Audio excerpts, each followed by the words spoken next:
Who's ready for a little Mountaineer basketball on a Saturday afternoon?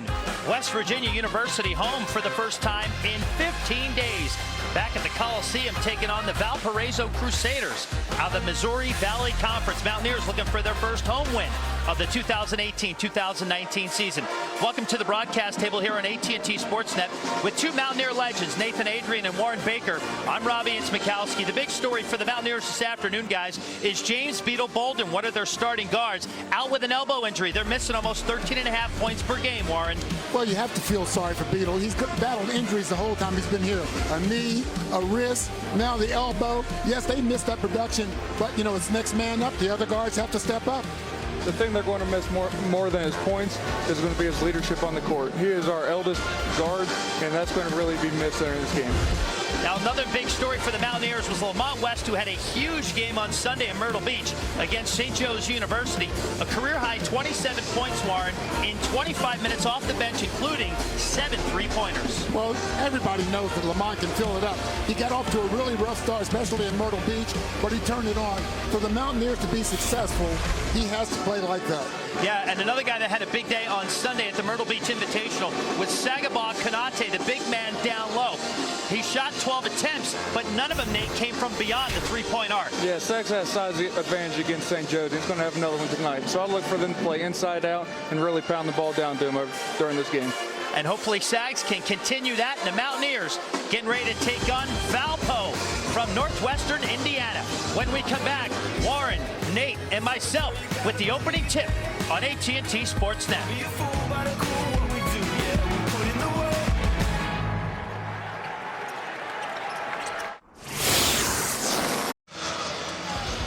Here are the starting lineups for both Valpo and West Virginia. It's Freeman, Evelyn, and Lavender at the guard position for the Crusaders.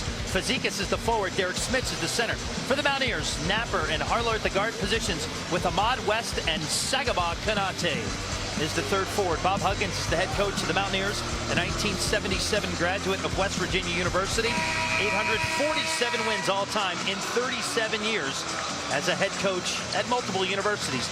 That's Matt Loddick. He's the third-year head coach of Valpo, just the fifth head coach of the Crusaders in 36 years. Getting set to tap things off, put the ball in the air and get the opening tip-off going. Smits and Konate going after it. Smits at 7 feet. Konate at 6'8", but has some big-time hops. Gets the Mountaineers possession. And Brandon Napper, starting in place of Bolden, will handle the ball. Brandon Napper's getting his first start of his career tonight, but one thing about him, he leads he's tied for leading the team in assists with only 14 minutes a game. Here's Napper with the ball. Valpo starting out man-to-man. Chase Harler out to Konate. Going to try the long ball to get it started. Rims in and out. Lamont West is there for the rebound. Lamont West coming from the weak side, got good position and got the easy putback. That's what they try to do on every shot. Try to get opposite and inside to try to get those easy offensive rebounds and putbacks. Primary ball handler here for Valpo is Dion Lavender with the ball right now. Lavender with the pass across to Bakari Evelyn, now guarded by Konate, and they force the turnover. Konate with Napper, loses the handle, gets it back in. Here's Issa Ahmad in the paint with the right-handed scoop. From Sags Konate. Lavender inbounds to Smits, back to Lavender. West Virginia with their familiar man-to-man pressure defense. Lavender with Harler guarding him to Evelyn. Evelyn, the redshirt junior, driving inside amongst the big trees, gets it to Derek Smits, one-on-one with Konate, and Smits with the overhand hook off the glass. Sags needs to really work on keeping him away from his left hand. He's very prominent on that left hand. Derek Smits set out the 2015-16 season with injury, but a really big, dominant offensive center is Smits. Ball down low for Ahmad. Rebound goes to Lavender. Long pass as the Crusaders push the basketball. Long corner three by Freeman doesn't go. Rebound, Napper to Chase Harler with Lavender guarding, and he gets the foul and the bucket. Officials looked at each other, not sure when they were going to call a charge or a block. Chase Harler gets the call. Lavender was just leaning back just a little bit, or else he would have gotten that call. What'd you guys see here? Number 1. Yeah, he was leaning just a little bit right there. He was outside of the arc, like Nate said. That had he been stationary, would have probably have been a charge. So Chase Harler, excuse me, he's a junior from Moundsville, West Virginia, completes the three-point play, and the Mountaineers take a 5-point lead 2 minutes in. Chase's role in his team has increased dramatically from last year. He's leading the team in minutes from last year when he barely played any, so he's been playing well. He plays hard, and that's why he's getting the most minutes. Chase Harler, a member of the academic All-Big 12 men's hoops first team in the Big 12 Conference. Here's Evelyn with Napper guarding him. They switch off. Kanate, Lavenders works his way around, Evelyn slicing and dicing for the layup. The Mountaineers can't allow that split between the two players. Made it very easy for Evelyn to get in and make that layup. Evelyn is a transfer from the University of Nebraska, originally from Detroit, Michigan, with the bucket. 3-point Mountaineer lead. Harler going right with Freeman guarding him, dishes off. West inside, now the ball turned over off the hands of Kanate, and here comes Fazekas. Ryan Fazekas and the foul call, and is going to be a block against the Mountaineers' Chase Harler. Exact same thing happened there. He turned at the last second. You got to stand there and be tough and take the charge. How tough a play is at the guard, Nate? I mean, that's a tough one. I mean, you get set, you see him coming at you, you just can't turn like that at the very end.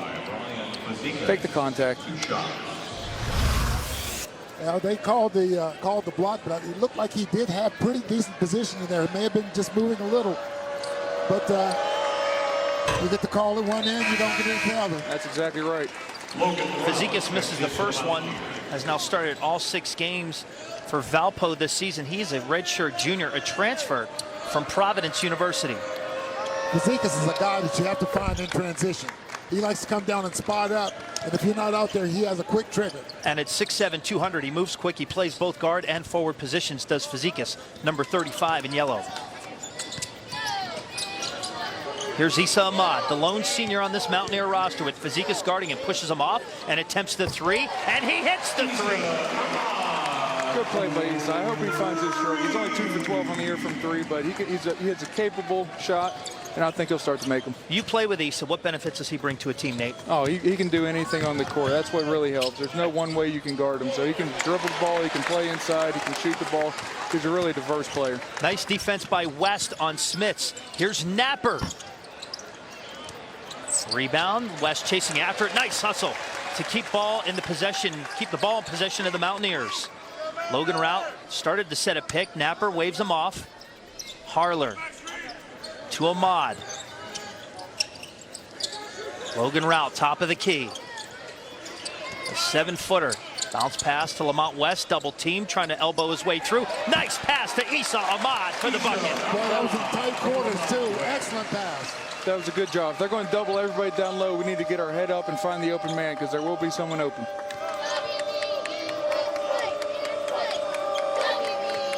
That was a nice play by West to work his way through 2 guys to get that bucket in. Here's Lavender. Lavender bounce passes Smits, a little heavy. And the contact, and he's going to be whistled for the travel, is Derek Smits. Issa Ahmad with a couple early buckets for the Mountaineers.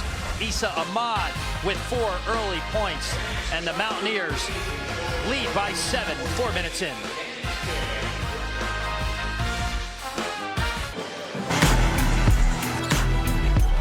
Sagaba Kanate, a block machine, second all-time in the history of the Mountaineer program, 11 shy of the WVU record set by Dior Fisher. What a presence he is down low. Sags is the best shot blocker this school's ever seen. He does a great job high-pointing the ball and keeping his body away from the defender, not causing fouls.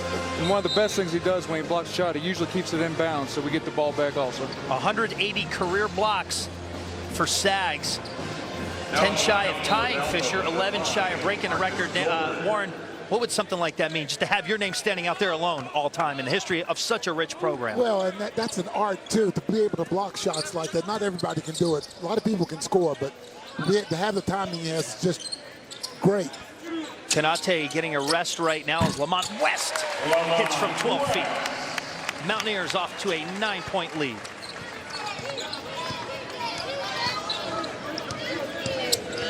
Lavender, nice bounce pass hitting a cutting Marcus Golder, but the Mountaineers are able to force the turnover. Napper running the fast break, blocked by Derek Smits.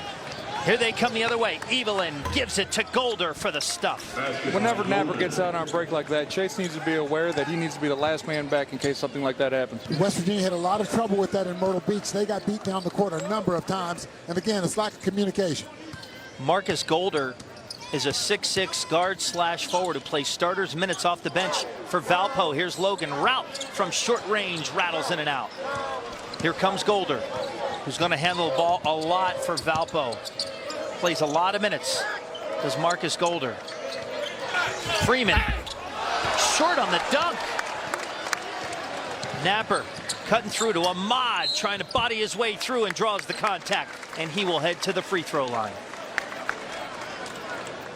Well, West Virginia really lucky on that last play down court. Should have been a dunk. With no resistance, they just missed it. That was a little bit of our youth showing a little bit. We made the wrong rotations and allowed him to have a wide open drive. Just got lucky. So a couple subs about to enter the game. For the Mountaineers, Andrew Gordon is standing at the scorer's table. So is Emmett Matthews Jr. As Ahmad hits the first free throw. Jermaine Haley checks into the game as well, the junior guard. West Virginia has to be careful. Valpo was in Myrtle Beach last week, and they saw the number of runouts that St. Joseph's was able to get because West Virginia, there was one time when Chase Harlett made a free throw, and he had to be the first one back to try to get a block. That should not happen. Ahmad 1 for 2 from the line. Hustling down again is Freeman, who just missed a dunk a moment ago with that floater, and the offensive foul is called against Freeman, and he is none too happy about that. What did you see, guys? It looked like B-Nap got set there, but it's always tough as an offensive player when you're coming down and hit him. You don't feel like you are initiating the contact, so that's a tough call. B-Nap, Brandon Napper, number 2, getting the first start, as Nate mentioned a couple moments ago, from South Charleston, West Virginia. Had a very solid game against St. Joe's in West Virginia's victory. 24 minutes, 9 points, 5 rebounds, 5 assists for Napper. And there's a travel call. Goes against Andrew Gordon, and the Mountaineers turn it right back over. Well, that was a thing of Gordon thinking rather than reacting. Nate, you played in the system just 2 seasons ago. What is this process like when you have 7 new players and Bob Huggins, who likes his systems the way he likes them, trying to get these guys integrated into it? It's tough. Coming in my freshman year, we were kind of in a similar situation. We had a lot of young guys, not a lot of leadership from our seniors and juniors, but you just have to listen to your coaches, trust them, and work to get better. And you look at the court right now. 4 of the 5 guys on the court right now are new to the Mountaineers this season. There's another travel call. 5th turnover already for Valpo. That one is whistled against Malik McMillan, the 6'8" sophomore. Chase was out of position there, but he worked hard and ran back and caused a turnover. Well, there's 2 opportunities Valpo's had right point blank and could not convert either one. Mountaineers with an 8-point lead, 6.5 minutes into the game.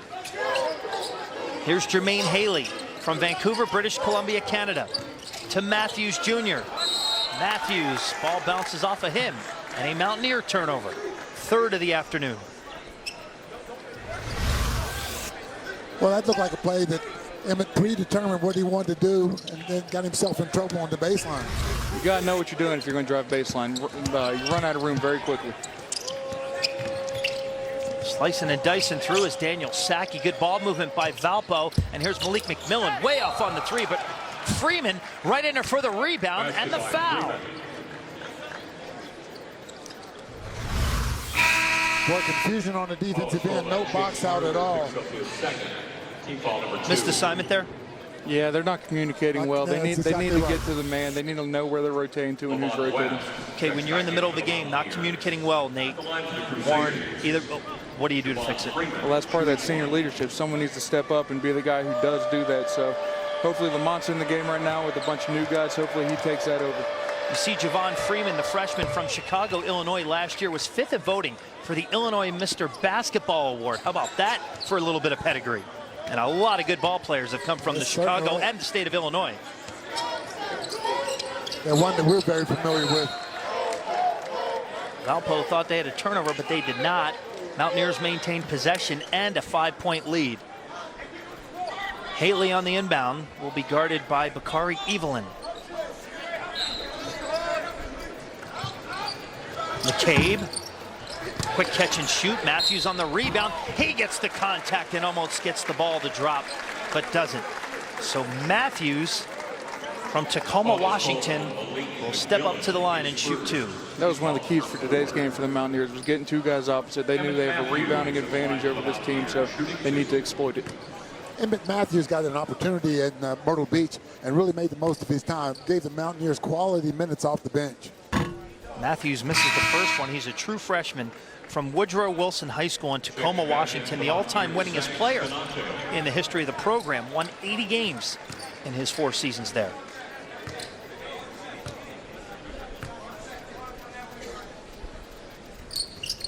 Matthews 1 for 2. 6-point Mountaineer lead. Well, the one thing Matt Loddick, the head coach of Valpo, said it's going to be good for his guys to see constant pressure from the time they catch the ball off the inbound all the way up the court. And they're seeing it now for the first time. Here's Evelyn. Evelyn driving with Matthews. Nice defense. Sagaba Kanate on the rebound. Here comes Jordan McCabe. McCabe to Haley. Looks down low. Decides to go back up top to McCabe. McCabe guarded by Saki. McCabe at 6 foot. Saki at 5'9". Haley. Cross-court pass.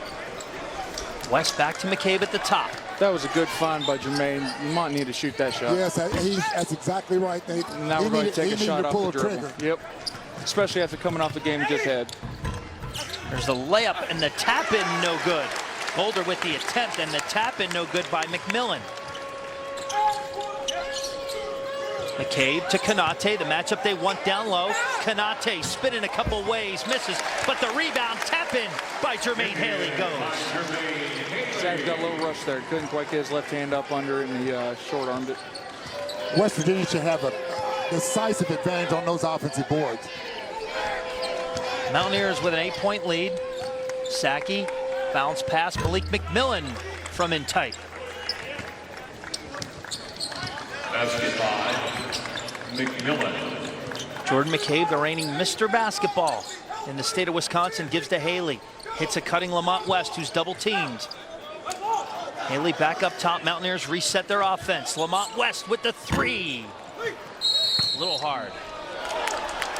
Push-off foul is going to go against Sagaba Kanate. So the Mountaineers, with exactly 11:11 remaining in half number 1, Mountaineers lead by 6. Lost last night in overtime in Boston by a 2-1 score. It's been a rough start here. I mean, they're Robbie, can they still make the playoffs? They're going to be good. Oh, no question. Okay. 5 points separate the first and last place Okay. team. Well, 6 going into last night. Penguins got a point. Absolutely, to answer your question, yes, they have a chance. And yes, you should expect them to be there. Okay. Back to action between Valpo and West Virginia. Here's Saki with the ball. Jordan McCabe guarding him. A little contact. It's going to be a call against Jordan McCabe. West Virginia foul. Well, you stick your hand in like that, they're going to call that foul. That's a tough play. It's your natural reaction. You try to stick your hand down and get back in front of him, but you got to keep your hands down and just sprint in front. Crazy, just that little bit of contact. Yes, that's it. It's all it takes. Call. Jordan McCabe, as we mentioned, Mr. Basketball last year in Wisconsin, won a Division II state title last year and was the AP State Player of the Year as well. Sounds like the kind of guys you want to have in your program. Absolutely. He's a hard worker, and he's just going to get better with time. As a true freshman finding his way. Here's Deion Lavender. Nate Adrian can speak from experience, was once a true freshman in the Mountaineer program. It is a great learning experience. Lavender with the right-handed shot doesn't fall. Here comes Matthews. Mountaineers 1 for their last 7 from the field, and Kanate is going to get called for the offensive foul. Offensive foul whistled on Lamont West. That was Lamont West, excuse me, not Kanate. It was West driving in, and Fazekas drew the contact. That was a good job by him standing in there. They weren't falling back that time like last time. Mountaineers up by 6, almost halfway through the first half. in Morgantown, West Virginia. Mountaineers in search of their first home win of the season. They lost against Buffalo 15 days ago in overtime by 5. Here's Saki. Saki, quick point guard. Dishes the ball. Lavender for 3. No good. A good box out by Emmett Matthews on Schmitz. Emmett is rebounding the ball very well today so far. Matthews dishes off to West. West has Kanate trying to find an entranceway to get the ball to him, and does. And here's Haley up top. And West loses the handle, cannot handle the pass that came from Haley. 5th turnover for the Mountaineers. How about this for the story in terms of the offense, guys? Mountaineers started 6 of 9. They're 1 of their last 7 since with 2 turnovers. As soon as Issa came out of the game, the offense kind of shut down. So now Lay's back in, hopefully get a spark back in it. Is that kind of the way Bob kind of works his substitutions here in terms of trying to get a little groove back, maybe, Nate? Yeah, I mean, he really doesn't have a certain way he does his substitutions. If you mess up, you're probably going to come out, but you're going to get back in. That's the way it goes. You just got to take advantage when you're in the game. Saki from the free throw line hits it, and the Mountaineer lead is cut to 4. It's not something we saw a lot of on Sunday in Myrtle Beach against St. Joe's, as Lamont West will try the long 3 a little hard off the back rim. Rebound grab by Kanate, and he gets the contact and the foul against Valpo. Back to the original point, Warren. Nate said a second ago, sometimes you make a quick mistake. You could be in there for 20, 30 seconds, and boom, you're out of the game. We didn't see that as much Sunday. No, he did not. But and I think Bob felt that guys were playing hard, even though they might have made a mistake or two. He was allowing them to play through that. How tough is that feeling, Nate? It's tough, but you have to keep your head up. You have to know that you're going to get another chance. It's not the end of the world. Everybody goes through it that plays for Coach Huggins, so you're not the only one. When you work your way into a system, look, you look at Bob Huggins, the guy's a Hall of Famer. So you know what he's all about. You know what he stands for, and his record speaks for itself. But when you go in there, how intimidating is it for a guy like a McCabe or a guy like Matthews coming in? It can be intimidating, especially coming from high school. When you're the best player on your high school basketball team, you might get away with some things that you can't at this level. And you got to learn to take what Hugs is saying and not how he's saying it to you, and really just try to learn from him. He obviously knows basketball almost better than anybody. And the offensive-minded big man Derek Smits gets the bucket, and the Mountaineers lead, guys, all of a sudden is down to 2 with 9 minutes remaining. Here's Issa Ahmad. Shot doesn't go. Ahmad again gets the handle and gets the bucket. Issa's scoring in many different ways today. He's made a 3. Now he has a putback. He's been to the free throw line. He's made a couple layups. He's having a good game so far. Yeah, right place at the right time. That loose ball coming off the board. Issa Ahmad has now started 87 of 94 career games in a Mountaineer uniform. Fazekas down low, couple big men guarding him, dishes the ball out. Saki guarded by McCabe. Man, he's fast. Back out top, and now it is Lavender to Fazekas with the long 3, and it goes. You have to be able to find him. In Myrtle Beach, if you did not get a hand up on him immediately, he was knocking it down. Ryan Fazekas and Nate Adrian have something in common. He grew up 10 minutes from Valpo University. There you go, hometown kid. Playing for the hometown team, which, as Nate has said many times, is a dream come true for him. Ahmad has the ball taken. Lavender on the steal, 6 Mountaineer turnover, and nice defense by Napper. Unfortunately, knocks the ball out of bounds. Bob Huggins nonplussed with that one. The Mountaineer lead has been cut to just a single point as Valpo is on a nice run, 9-2, hit 3 for their last 3. A 1-point game, 7:48 remaining in half number 1. Well, we saw that last bucket by Derek Smits, and you might be wondering, a 7-footer with the last name Smits, is there any relation to the great Rick Smits? The answer is yes. Rick is Derek's father. The dunking Dutchman, Rick Smits, averaged almost 15 points per game and 6 rebounds in 12 NBA seasons, all with the Indiana Pacers. Warren, how good was Rick Smits? He was pretty darn good. Mr. Inside there, and Reggie Miller banging him in from 3 outside. They were pretty tough. Just didn't have enough pieces to complete the whole thing, but he was a great player.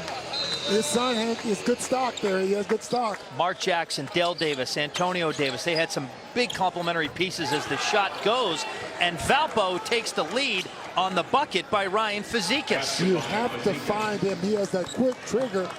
Might be one of those things where you end up not having a lot of help defense off of him. Nope, and you can tell Fazekas got a little confidence after that last shot. Valpo up by a point now. 7.5 remaining. Half number 1. Napper.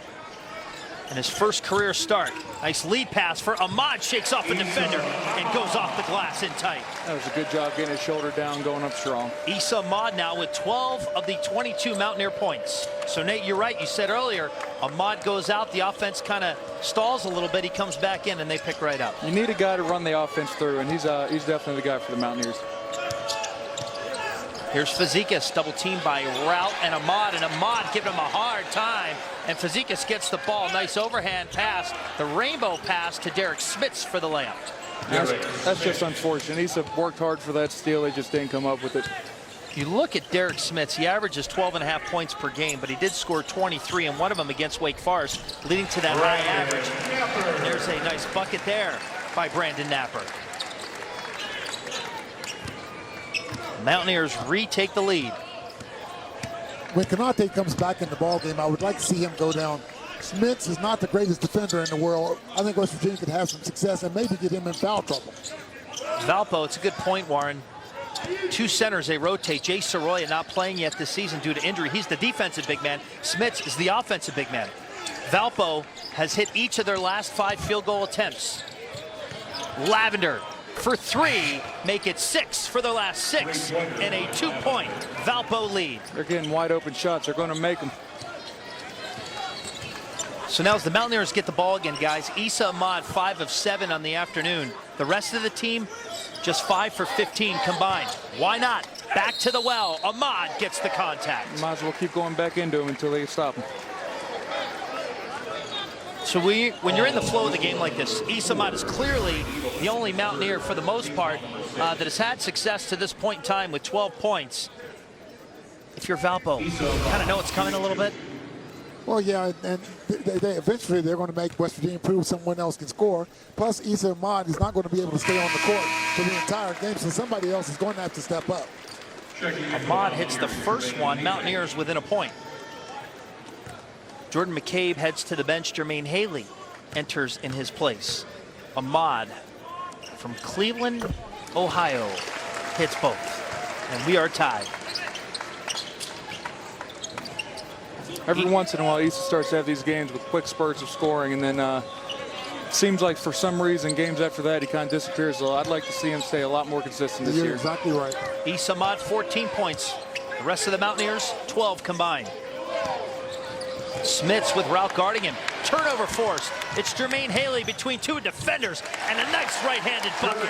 Nice play by Jermaine Haley. Oh, yeah, using that length from that guard position. That's what I was about to say. He's an extremely long guard. He should be able to do that. He should be able to have that advantage on the offensive end, driving the ball and getting in and making tough baskets at the rim. And what kind of impact could this guy make? A 6'7" guard that moves like that? Yeah, he could have a ton of impact. He definitely has the most potential on the team, probably. Just has to figure it out. Smits with Logan Rout guarding him. Smits with the turnaround, just like his dad. Can't let him get back to that left hand. No, got to force him to go to his right. Logan Rout. Oh, doesn't go. Nice battle down low with the 2 7-footers. Valpo 7 for the last 7. Here's Smits. Looks like the Crusaders guys gaining a little bit of confidence. Lavender outside. The long 3 attempt is a little strong. So the streak ends at 7 consecutive shots from the field made by Valpo. Now Smits with 2 blocks. 1 on Haley, 1 on Ahmad. He's doing a good job protecting the rim, which they're going to need. Bakari Evelyn misses the 3. Freeman after the rebound. A little too hard trying to grab it with the left hand, and here comes Haley. Both teams are out of gas right now. We need to slow this down, get in an offensive set, try to get an easy bucket before catch your timeout. breath here. The 4-minute mark of the first half. Logan Rout with Smits guarding him. Bounce pass to Napper. Napper inside. Issa Ahmad spins left-handed pass to Rout. Short on the 10-footer. Rebound by Issa Ahmad. What a night he is, an afternoon he's having on the stat sheet. 14 points, 3 rebounds for Issa Ahmad in 12 minutes of play. Haley against Smits. He's got Freeman on him as well. Haley forcing his way through and tried to force a pass. Somehow gets it to Matthews, who gets the contact. There's a timeout. We're taking a break. in a tie, 28 apiece. 3.5 remaining between Valpo and WVU on AT&T Sportsnet. Guys, how about Issa Ahmad? 12 minutes played, 14 points, 3 rebounds, 2 assists. Yeah, he's playing with a lot of energy, but it's efficient energy. Other guys are playing hard, but they're not getting the same type of results that he says. Like I said earlier, we need a guy to run the offense through. And the way he's playing tonight, he seems like that guy. So hopefully he can stay more consistent and be that throughout the year. You play with this guy, Nate, when he came in as a freshman. When you look at him, you had veteran guys. You had yourself, you had Javon Carter, Tariq Phillip, veteran guys who had been in the system. How can this guy have an impact now, having had you as one of his mentors? Well, we knew that he was an extremely talented player coming in, so we wanted to get him ready to play as quick as possible, which he did. And he was very successful for his first 3 years, but now he's the senior. Javon's not here anymore. He needs to be the guy that steps up and take over that role. What do you say? I mean, not so much that there's any one message, Nate, but how do you kind of set the tone and say, okay, this is how we do things around here? It's all about how you practice every day. You need to bring it every day. You need to play as hard as you can in practice. Listen to the coaches and be an extension of Coach Huggins, not a problem. And Warren, you played with Bob Huggins here at WVU, so you have an idea of where this whole thing came from, given you worked with him every day for a long time. Hugs was a coach on the floor when he played. I mean, and you can still see it now. Long pass to Freeman. That's that long pass. West Virginia got beat a number of times in Myrtle Beach by St. Joe's with that very same thing. And I would assume, I've never played the game, but how much of that is just simple awareness? It is. This is like a condition. Somebody's got to be back. Nate mentioned earlier, the guards, especially when you're inexperienced, if somebody penetrates, there's got to be a rotation back. Javon Freeman misses the first one. The Mountaineers are up by 2 with under 3.5 left in half number 1.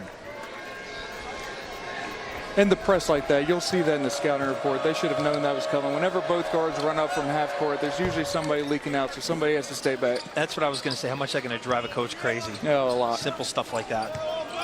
Because that's not really a physical error as much as a mental error. It's 100% a mental error, but it's just tough to be tired and thinking of everything you need to think of and remembering what you need to remember. It's tough to do, but you have to do it. Sags Konate gets the contact. Foul against McMillan. So Sagabal Konate, the big man from Mali, went to school at Kennedy Catholic High School in Hermitage, PA, which is an hour north of Pittsburgh. Won a state title in 2016. With Smith's out of the game, Sags has a 30-pound size advantage over McMillan, so they need to take advantage of that, but Smith's is coming back in now. McMillan at 220, Konate at 250. And Matt Loddick, the head coach of Valpo, responds accordingly by putting Smith's back in the game at 7'1", 240. I think West Virginia needs to go back inside to Konate and let him work on Smith's a little bit down low. And plus, you look at Konate when you look at 250. His athleticism is off the charts. No, that's a muscular 250. It's not a 250 like me now. Self-deprecating Nathan Adrian. 2 years removed from the program. As he said to me before the game, Warren, the biggest challenge would be getting back in shape if I were ever to play again. His words, not mine. It'd be a lot of effort. Foul is called on Javon Freeman. Freeman is called for his second foul of the afternoon as we get a look at what just went down.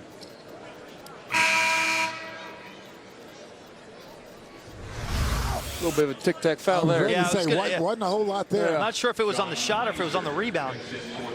Bob Huggins, can imagine he'd be upset with that as Lamont West comes to the free throw line with the Mountaineers up 3. What you gonna say, Nate? You got to take what you can get. They're going to give you some free throws, take them. And Lamont takes advantage, hitting the first one. John Kaiser for Valpo seeing his first action of the afternoon. Lamont West, 1 for 2.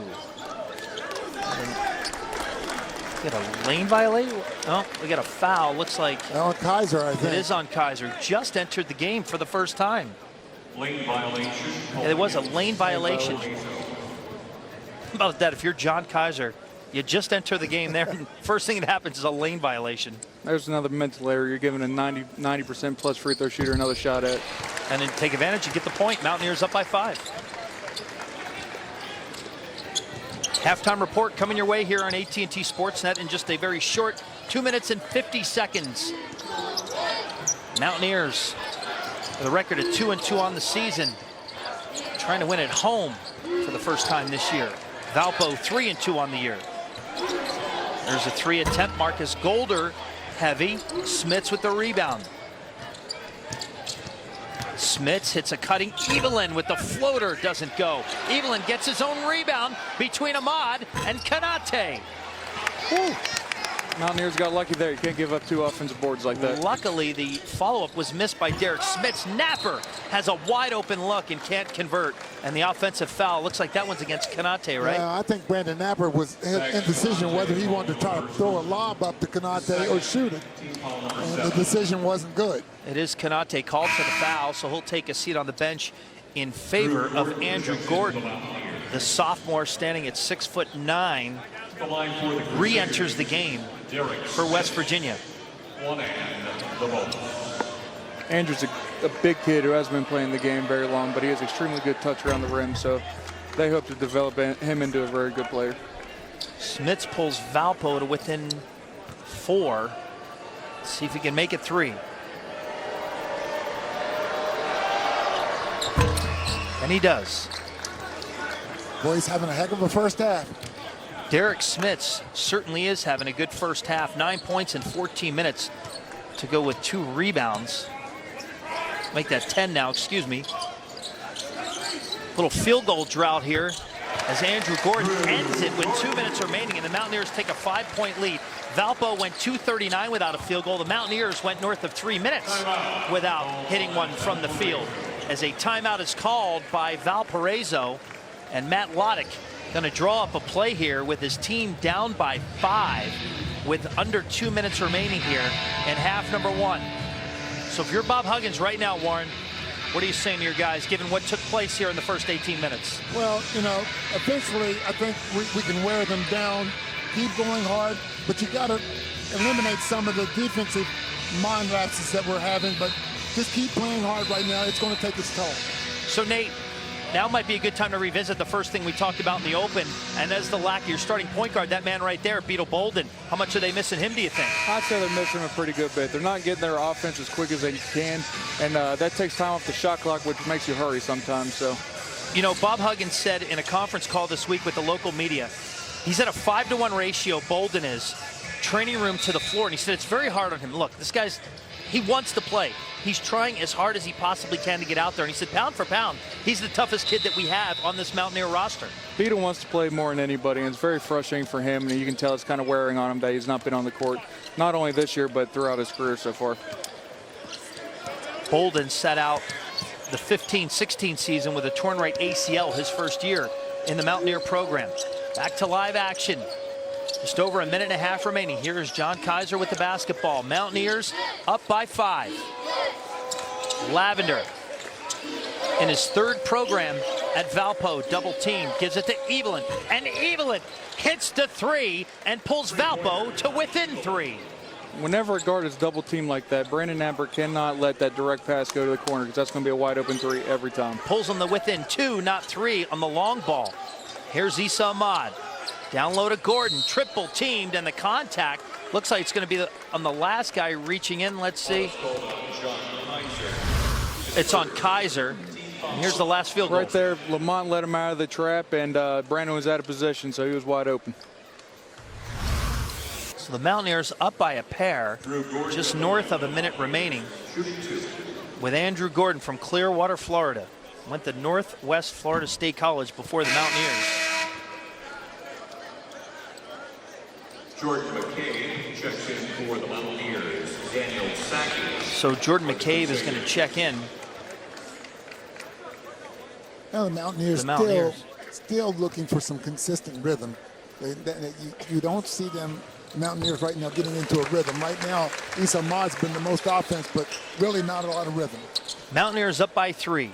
66 seconds left in the first half. Valpo red hot earlier in the half, 1 for their last 7 from the floor. Sackey, long pass to Lavender. Lavender with Haley guarding him. Nice dish down low to Smits. Easy layup inside.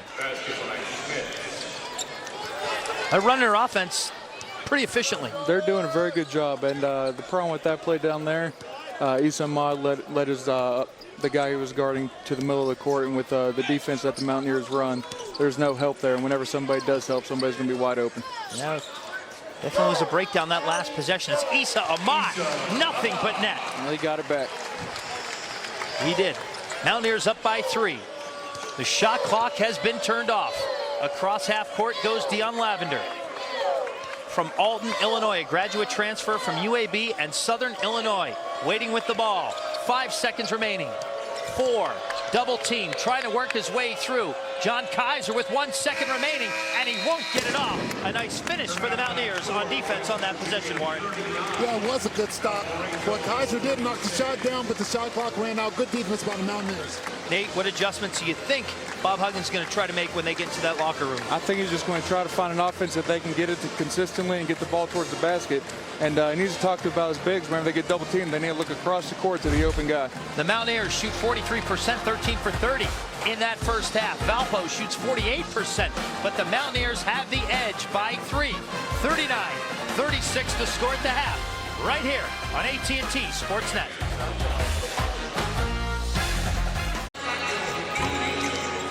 Get a look at the life and times of Bob Huggins, the basketball coach. 37 years the head coach, 847 wins, 6-time National Coach of the Year. The numbers speak for themselves. We're going to roll a couple of these, almost 24 wins per season on average, Warren. You've known this guy over 4 decades. How do you describe him shortly as best as you can?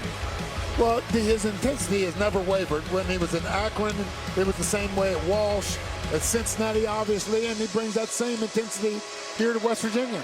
And you look at that last shot. To his right is Eric Martin, his assistant coach, Nate. You can attest this. Eric Martin played for Bob at the University of Cincinnati, and here he is 3 decades later, still together with him. Coach Martin and Coach Huggs have a great relationship together, and Coach Martin really just drives Coach Huggs' points home to you. He is an extension of Coach Huggs, and that's why he's been such a successful assistant coach for him. And he works with the big men, so you have a lot of experience with Eric Martin, obviously, and Bob. He was a great mentor for me, and he will be for a long time to come.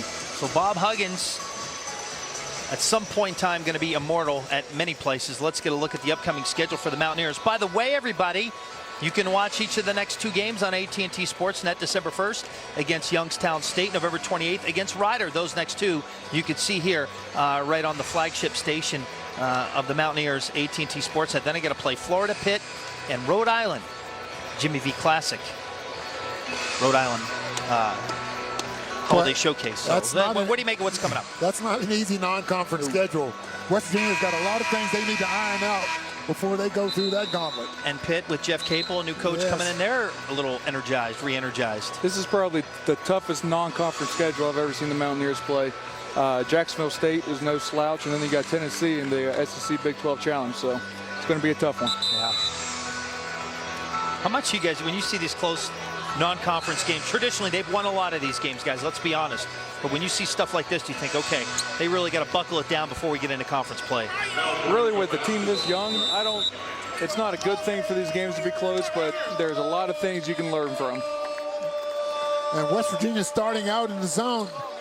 2-3, it looks like a 2-3. Nate, you know a little bit more about the zone that they're running right now, but yeah, it looks like a 2-3, but it's a 1-1-3. One of the guards is going to drop down the middle and cover that guy that comes in the high post.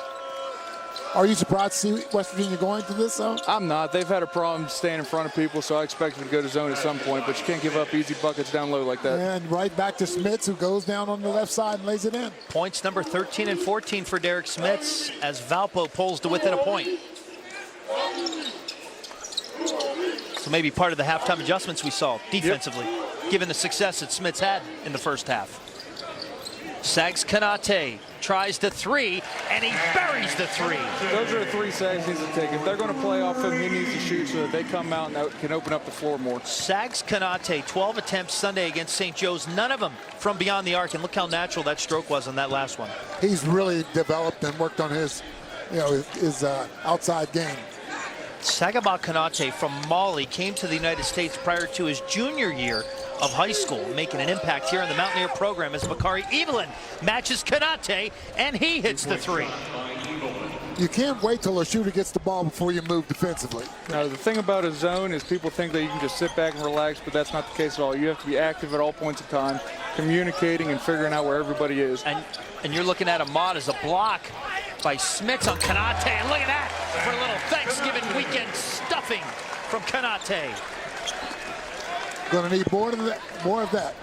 So we were talking about this zone defense a moment ago. Was Ahmad out there guarding Evelyn, the forward, on the guard? You're going to have that when you play a zone. Yep. You don't have a man, so there's going to be mismatches. You just have to be prepared for them. Just to, I guess the overarching point there, Nate, is just the quickness that Evelyn has, as opposed to a big man like Ahmad. We get a look at that last three. Right there. He has to see in the pass before that they're probably going to reverse it over to Evelyn, so he needs to get up there quicker. And that's good offensive recognition, right, by Valpo to see that. Very good. Valpo now with 7 turnovers. The Mountaineers have the ball, and there's Konate from just inside the three-point line, goes short. Lavender carrying, he's got Fazekas down the wing, and he tries the three, and he buries the three, and we are tied. There has to be communication. You know, a guy like that, he proved it in the first half that he can shoot that quickly. There's got to be some more communication. Quick movement by Napper. Konate going to try another three, and he's feeling it. Hey, man, if he gets that shot going, then you can't tell him to stop shooting. Keep shooting them if they go in. Sags Konate, 2 3-pointers in a row. It's 8 quick points for him in the second half. So as long as Issa continues to play the way he does, Sags gets his game going, we'll be okay. Sagaba Konate, I think we're seeing here, at least in the 2 short minutes here, 2 minutes and change in the second half, Nate, just what this guy can be down low and up top. And look at Smits, wide open. Yeah, exactly. But you have to hope if Sags makes those 2 threes that he doesn't fall in love with it. You want him to continue to get down low and make the easy buckets under the basket. Well, Sags got cut on a double team. We really need a rotation there. Konate like in tight. From afar, from in tight. I mean, he can score all over the court, so I look for them to continue to go down low to him. Derek Smits has 16 points thus far in the ball game. So let's see if they keep going to the well. Why not? Mountaineers going to Konate. Valpo going to Smits. He dishes in low. Fazekas out top for the 3-point attempt. And that one rattles home. Javon Freeman living right on that one. That was a good job by Fazekas getting the ball and getting it out to the open shooter quickly. We are deadlocked at 49. Almost 4 minutes into the second half. Konate again. Oh, boy. Well, he's in the zone. Let him keep going. Let him keep going. He looks like he's playing Papa's shot from beyond the arc right now.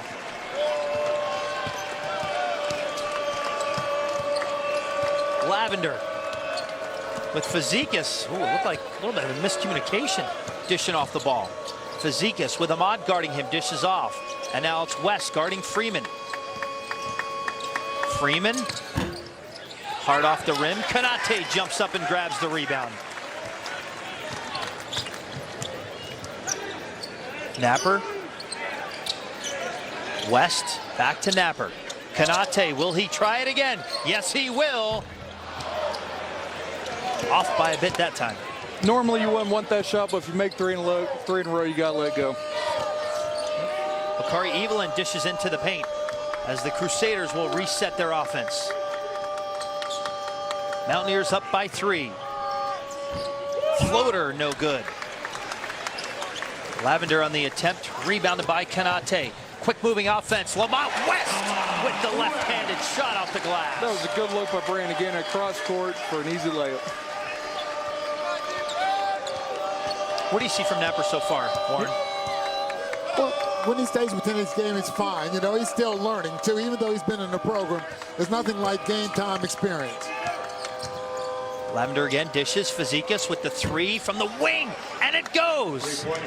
Valpo within 2. You can see Huggs is visually upset. I guarantee you they made an adjustment not to help off of him, and Lamont just did way too far, and he got a wide open shot. There are some guys you lock up on and say, listen, wherever he goes, you go. Yep. And that's just a mental error. Lamont West getting his turn from beyond the arc. Mountaineers lead by 5. Made a mistake, but got the 3 points back.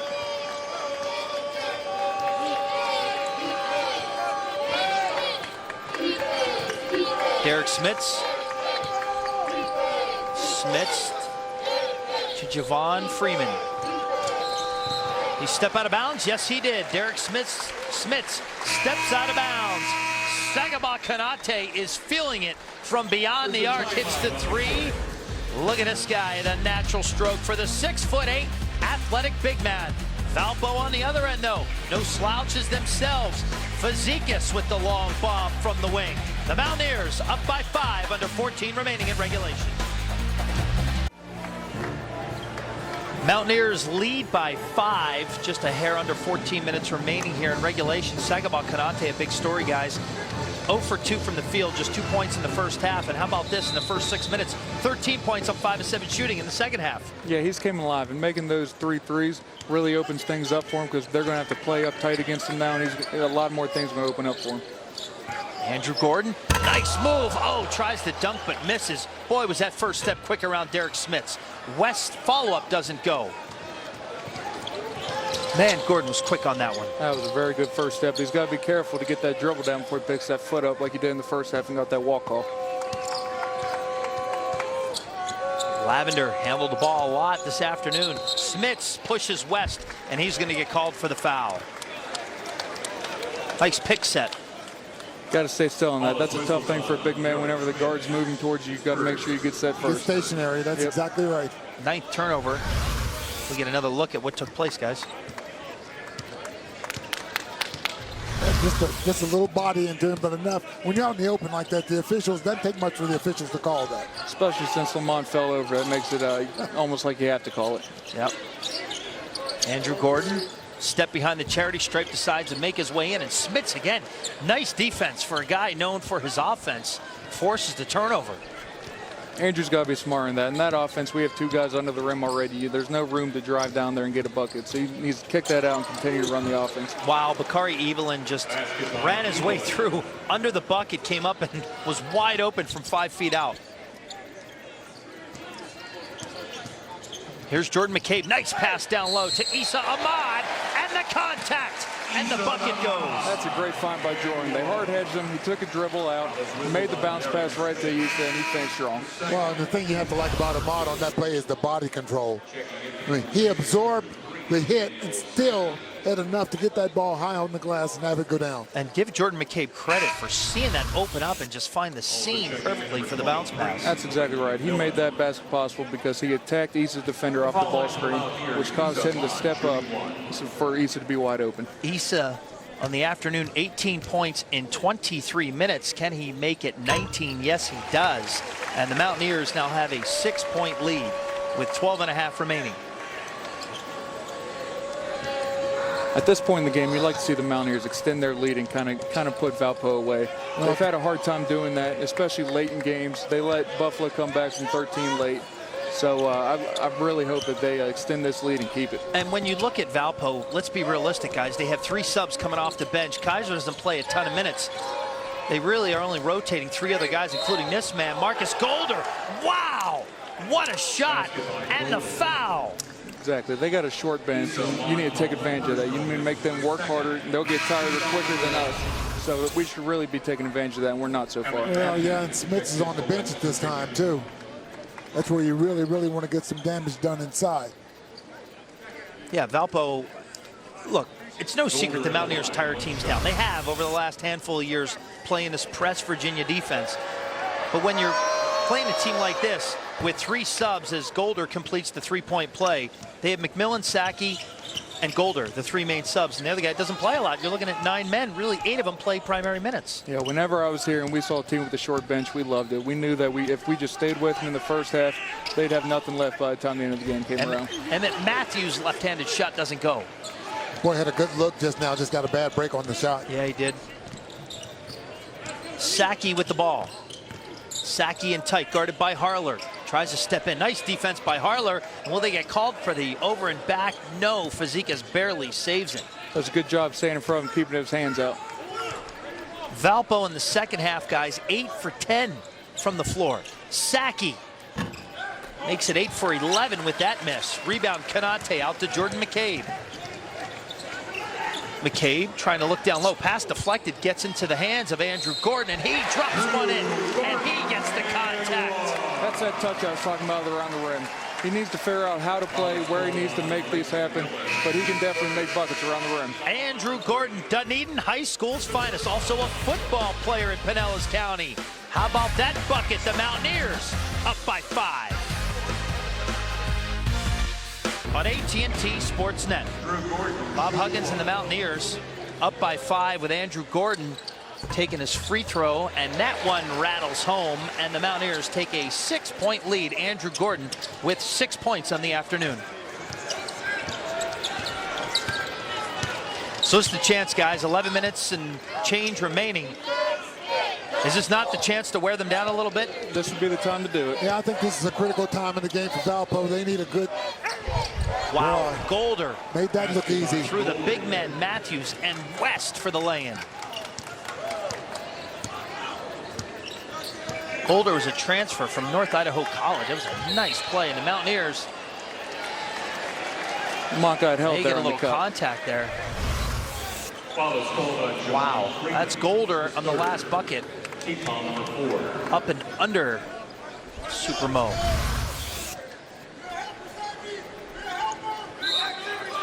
So now the Mountaineers maintain possession. Jordan McCabe to inbound to Matthews. Matthews going to try to 3. Hard off the back rim. Matthews had a good look. Just couldn't get it to go down. Mountaineers up by 4. Lavender, cross-court pass. Almost threw it away. Freeman with Harler guarding him. Pass up top. Now Saki has to leap up high to grab one. Saki with Gordon, dishes it off to Smits, and Smits gets the layup in the contact. And Valpo pulls to within 2. Whenever Andrew Gordon helps up like that, Chase has to be in front of his man, or else they're going to get easy buckets like that all day. As you see, he's late behind him. He's going to get fouled. He's not big enough to defend that. Harler's at 6'3", Smits at 7'1". It's no contest at that point when you're in that tight. Yep. So Smits on the afternoon now has 18 points, and how about this, Warren? 8 for 10 from the field. I tell you what, he's having a hard time getting cold today. And I mean, he's doing everything the right way, but a lot of them have been easy layups. West Virginia's not done a good job taking his left away, and then his teammates have done a good job when they're double team of finding him. Smits 18 points, 6 rebounds on the afternoon. Haley gives to Kanate. Kanate with 15 on the shot clock. He'll try the 3. And once again, Kanate buries the 3. At some point, they're going to have to come out and really make him dribble the ball. You can't keep letting him shoot if you're shooting like this. Makes it all the more impressive that all 12 shot attempts came from inside the arc on Sunday from Sagabal Kanate against St. Joe's. A little hard on the contact right there. That was Golder. Nice defense by Matthews, holding his ground and taking the charge. You get a look at that three-pointer by Kanate. Well, that's one thing that Sags knows. If he's going to get to the next level, he's got to work on that part of his game. For West Virginia, that's okay as long as it doesn't come to the expense of him now missing a lot of shots and us not having any inside game. But he has certainly expanded his game. Ooh, boy, is he shooting tonight. 18 points, 6 for 10 from the field, 4 for 6 from 3, 2 for 2 from the line, and 5 rebounds to boot. Sagabal Kanate, what a night. Blocking foul. It's going to go against Golder. Not happy with the call by referee Bert Smith. So for Golder, third personal foul with 9.5 remaining in regulation and a 5-point West Virginia lead. McCabe, quick inbound, West falls, and the foul is going to go against Valpo, and a very unhappy Javon Freeman will get whistled for this one. I think Lamont might have gotten a little lucky there. I think he hooked him a little bit. Fourth personal foul, that will earn him a seat on the bench. So Golder, who just exited the game, re-enters the game on the foul by Freeman. Now you can see where that short bench is going to become an issue because he's got 3 fouls. That's to come back in because Freeman's got 4. So. And that's exactly the point you guys start talking about, wearing guys down. Nate, you said, hey, your eyes got big every time you saw a team that had a short bench. That's what we look for. I mean, that's what we do at the game. We try to make them run as much as we can, get more shots in them, and wear them down. Haley guarding Lavender. Lavender, a 5th-year point guard. Really good ball handlers we're seeing this afternoon for the Crusaders. Golder dishes, long 3. In and out by Fazekas. Got fortunate there. He got a wide open three. Yes, he did. Again.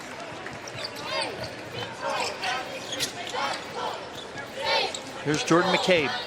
McCabe takes a look at the big trees and says no thanks. And here they come, as Warren said a second ago. Wow! Konate pump fakes from three and drives in and draws the contact, Warren. Yes, he did. And as Nate was saying, you have to close out on him because he's shooting the ball so well from the perimeter. That was a smart play by him. He knew he was coming out hard. He pump faked him, got that dribble, and got by him and made the bucket. And this is kind of a thing, Warren, as a big man yourself, you know what that's like trying to realize your potential at the college level. So you see him, yeah, he's hitting from the outside. Now they say, okay, they're going to guard me outside. I'm going to drive right in. Yes. And there's very few people that want to get in front of him to try to take a charge. I certainly would want to do it. Konate again on the afternoon. Sags Konate with 21 points, which is now a career high for him. His previous high was 20 against Long Beach last November 20th. So Sags Konate with a career afternoon. This comes after he scored 15 on Sunday in the last Mountaineer game as a timeout is called by Valpo. But Sagaba Konate, what a story he is. We're taking a break. It's an 8-point Mountaineer lead as they try to open it up with 8 minutes and 41 seconds remaining in regulation. The second half story is Sagaba Konate, Warren, 19 points in the second half after scoring just 2 in the first. Well, yeah, as he came alive, and it's been that perimeter jump shot that he is hitting like that. And I'll tell you, when he's hitting that, as you saw that last drive that he had right before the timeout, that makes him definitely tough to handle. What you love to see is how efficiently he's doing it. He's not taking a lot of shots. He's taking the shots that they're giving him. And like you said, after that last drive, they have no way to guard him. They have to guard him from multiple things now. Nathan Adrian, you play with Sags as a freshman. What did you see then and what do you see now? He has changed his game dramatically since then. During his freshman year, he was mainly just a defensive player. He didn't have much of an offensive package, but he's worked hard and he's really developed a good game. Lavender, nice defense by Haley, forced to get the ball out to Bakari Evelyn, and it's Evelyn. The red shirt junior, he's going to try the long three. That one wasn't even close. Those are threes you want them to take. Long threes off the dribble. Those are tough to make. And Jordan McCabe on the other end, that wasn't even close. No. Too quick of a trigger by McCabe just now. Really no offensive rebounding. Unless you're a certain number of people, Hugs does not want you taking one-pass threes in his offense. Why? Because they're bad shots. You don't have offensive rebounders down yet. He doesn't mind you taking shots as long as we have rebounders to try to get opposite and get the rebound. In those kind of situations, no one's down yet, so can't get the ball back. And evidently, a turnover. Valpo must have touched the ball before it went out of bounds on the air ball by McCabe. Got a break there. That's 11 on the afternoon. 11 turnovers, that is, for Valpo in the afternoon. How about Jordan McCabe trying the trick shot? But the big tree, Derek Smith, is not having it. Lavender to Golder. Cross court. Evelyn's three, short. Bounces into the hands for the 7th rebound of Sagaba Konate. That's something Jordan's going to have to learn. If he comes off that screen and Sags man's guarding him, then no one's guarding Sags. He needs to turn around and find him to get him the shot. Sags can't get the roll. The Mountaineers are up by 8. Their largest lead of the afternoon has been 9. Mountaineers on a 6-0 run over the last 2 minutes. Valpo hasn't made a bucket in over 2.5 minutes, guys. Smits, nice defense by West Virginia. That was a good job by Sags, making a put in his right hand, which caused a turnover. The 12th Valpo turnover, and the whistle is going to be called against Lavender. The foul goes against Jordan McCabe carrying the bucket. So the Mountaineers going to try to extend their largest lead of the game. They're up by 8 with 7 minutes left. Bob Huggins and the West Virginia Mountaineers will return to AT&T Sportsnet on Wednesday night when they take on the Ryder Broncs out of the Metro Atlantic Athletic Conference. It's all part of Wild and Wonderful Sports, and it tips off live Wednesday at 6:30 on AT&T Sportsnet. So everybody plan accordingly, stop what you're doing, and watch this game. Nathan Adrian, Warren Baker going to be here with Rob King sitting in my seat. We'll get a look at a couple other games here, and you can watch all these games here on AT&T Sportsnet. The game against Ryder we mentioned, Youngstown State, Jacksonville. That's a noon start on December 22nd. And again, the final game on December 30th you can watch here. as the Mountaineers have matched their largest lead of the afternoon. Guys, what do you think? Time to step on the gas pedal here and let it rip a little bit, or what? This is about the time to put them away. They had their chance. Exactly, and this is going to be a learning experience going down for future games. You can't let them come back in this kind of situation. So Harler misses the second free throw. And it's another turnover, the 13th for Valpo. McCabe. It was McCabe that missed the last foul shot, not Harler. Emmett Matthews, wide left. Good job by Haley to find Matthews, just couldn't get it to go down. Matthews again in tight off the glass. No, his own follow-up. Yes. 3 attempts, that's all it takes. He missed that first three, but like you said, that was a great find by Jermaine. And that was Haley, got called for a foul on the inbounds. One of the things that's going to be important for West Virginia is Sagaba Kanate is going to continue to take shots from the top of the key or the free throw line. The forwards for West Virginia really have to collapse and hit the boards hard, because Kanate, the best rebounder, will be outside, won't be able to get to the board. Exactly, and with people like Issa and Lamont, you should be able to do that. They're tall enough, Right. They're long enough to get the rebounds. Great look on slow-mo, that ball rolling home for Emmett Matthews. Valpo in a scoring drought, about to hit 4 minutes. You see the defense tightening up as the Mountaineers lead by 11. That is the largest lead of the afternoon. Here's Golder turning and shooting, and he hits a three while moving. That's not an easy shot, No, going it's not. sideways, And moving they're sideways. playing decent defense, and that's kind of hurts whenever you play good defense and a shot like that goes in. And how about that? Issa Ahmad. It's that kind of an afternoon for him. Tell you what, Getting the hometown roll. Look at the Supermo right there by Issa Ahmad. You get it up high enough, it'll bounce around, and a lot of them will go for you. Issa Ahmad, guys, 8 for 11 from the field, 21 points. He's got 3 rebounds, 2 assists in 27 minutes. So 21 points in 27 minutes. Make that 22 now.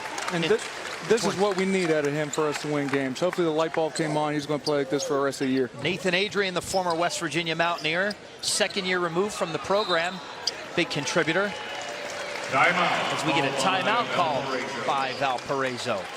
Down by 11, Matt Loddick is in his 6th season with Valpo, 3rd as the head coach, played college basketball at Stanford and played 8 seasons professionally in Japan, also played in Germany and New Zealand. So this guy is well-traveled, well-experienced.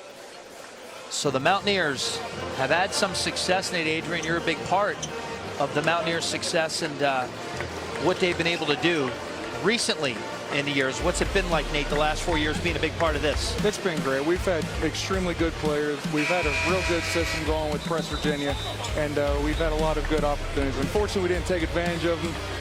Looking back, losing Stephen F. Austin in the first round of the tournament, losing Gonzaga, those are both games we should have won. And I truly think if we would have won that Gonzaga game, we would have been playing for a national championship. I agree.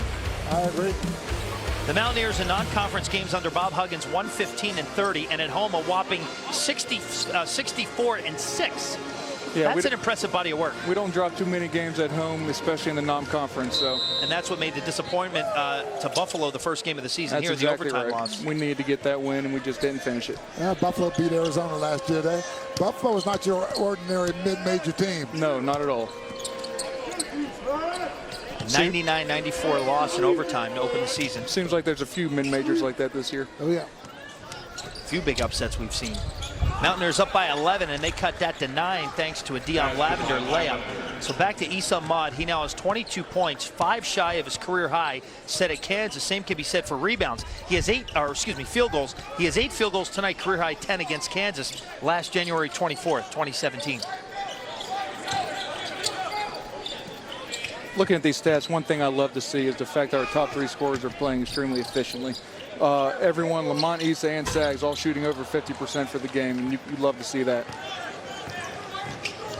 Mountaineers missed the last field goal, up by 9, just 5 minutes and a few seconds left, and Golder, his 3 doesn't go.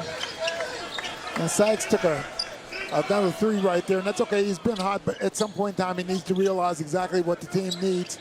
I wouldn't look for him to shoot this right there, no. Nope, I think he realized that. Now we're going to try to work the ball down low. Sags, the quick hands, gets possession in tight.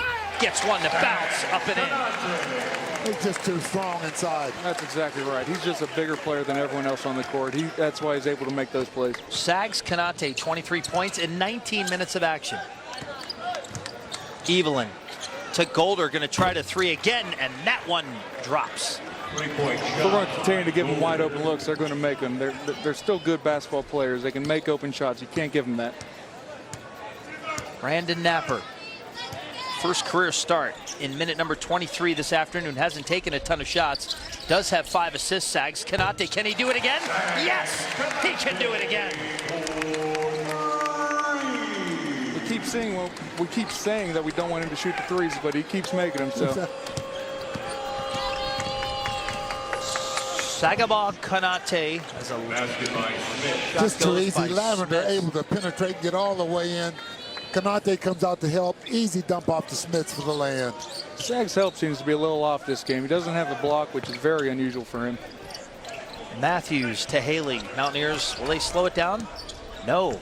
Haley driving to the rim with the right-handed shot off the glass. Doesn't go. That shot didn't go, but that's what Jermaine can do at 6'7" guard. He can get past the guard, get his body into the help defense, and he should be able to make those. What kind of luxury is that? A 6'7" guard that can move like Jermaine Haley can move. What a block by Brandon Napper on the 7'1" Derek Smits. Smits had Sags beat there, so it's good help by Emmett to come over and get that block. That wasn't a Napper, but it was a Matthews block. I misidentified him. Sorry for that. Here is Brandon Napper. So Konate on the afternoon, guys, has 26 points in 20 minutes as Bob Huggins is going to take a timeout. And Sagaba Konate is the story this afternoon. 9 for 15 from the field. 5 for 8 from beyond the arc is Sagaba Konate. He has been nothing short of spectacular. Mountaineers lead by 9.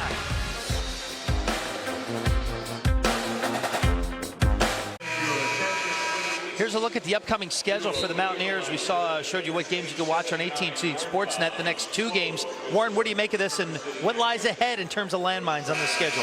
Well, there's some tough ball games up there. You know, Ryder is going to be a challenge. Youngstown State, Jared Calhoun bringing his team back in. But you look at Florida and Pitt, Rhode Island, all 3 of those squads have played well from time to time here early on. So West Virginia's going to have their hands full.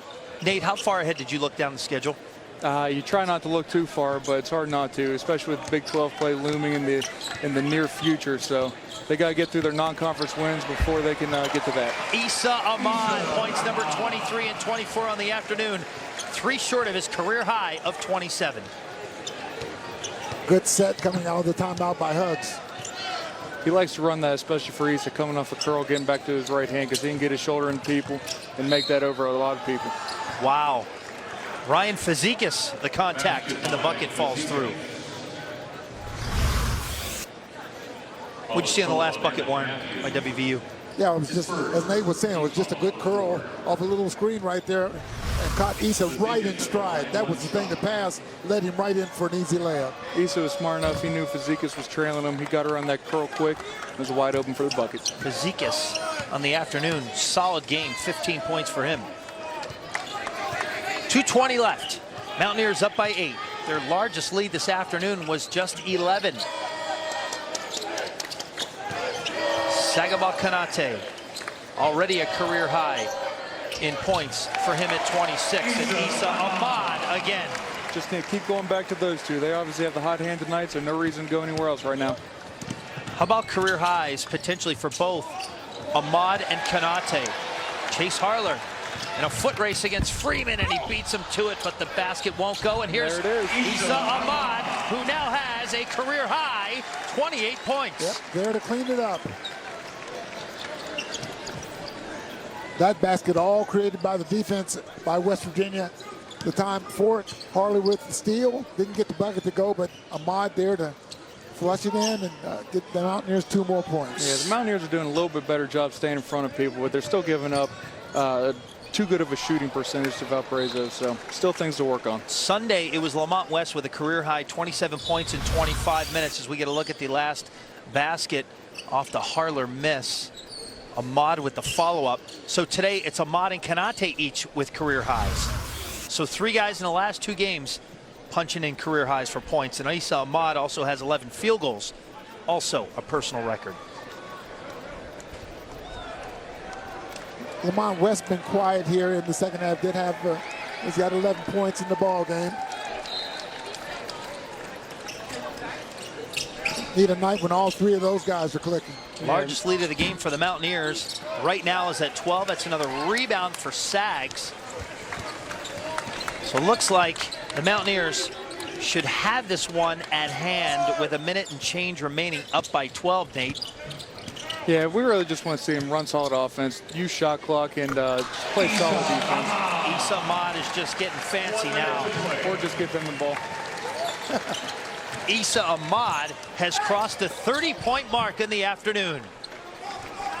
Freeman with a bucket. Sags is a rebound away from a double-double. Let's see what happens here.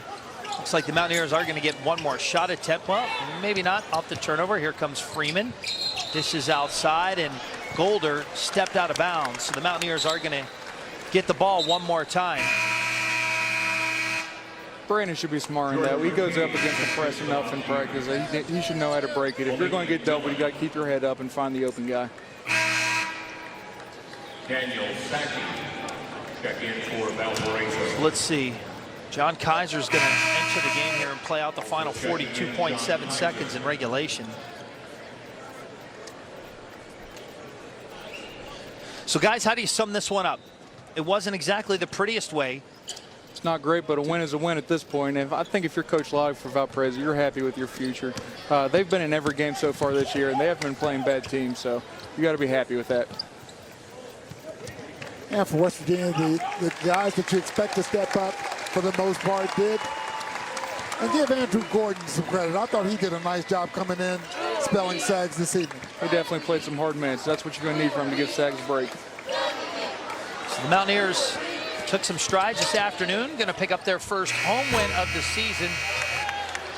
Sagaba Kanate is going to dribble this one out. 5 seconds left. That's another rebound that gives him a career high. Sagaba Kanate, or excuse me, gives him a double-double, I should say. The musket goes off. The Mountaineers won their third game of the season and their first win of 2018-2019 at the WVU Coliseum.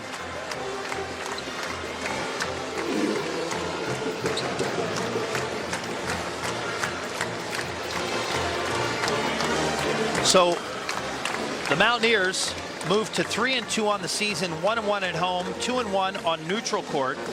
That's 2 consecutive wins, starting with the win Sunday against St. Joe's and the win here.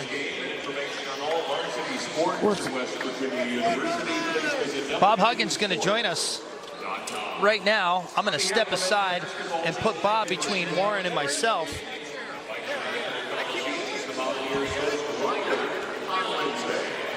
We've got a headset for him as Mountaineer head coach Bob Huggins makes his way in after the win by an 88-76 score over Valparaiso.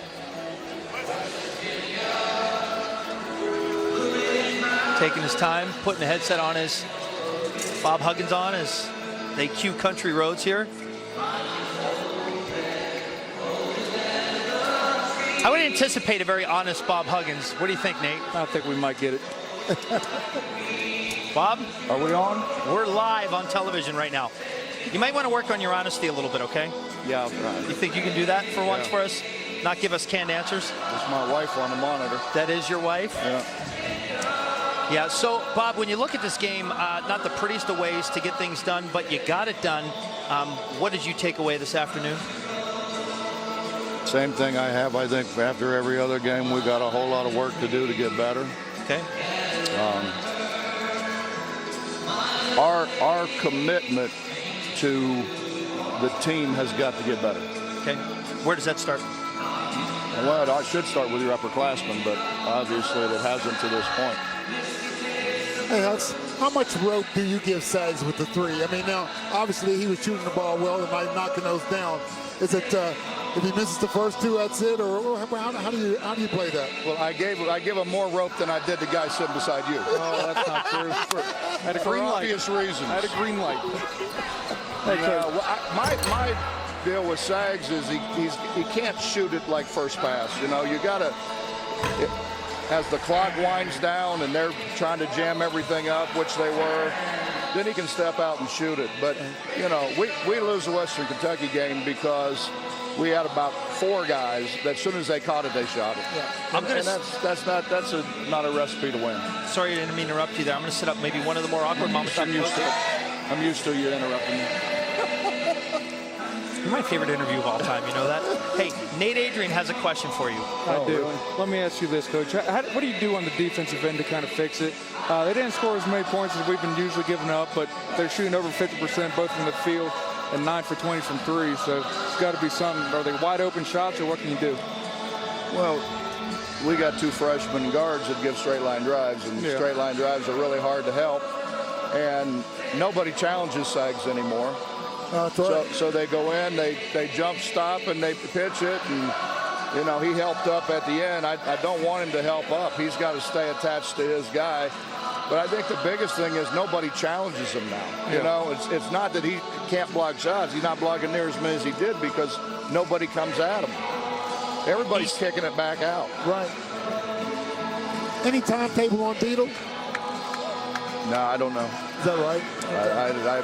I got no idea. How much does him not being there take away from what you want to do, Bob? Well, I mean, honestly, he hasn't practiced enough for me to give you an honest answer. Is that right? Okay.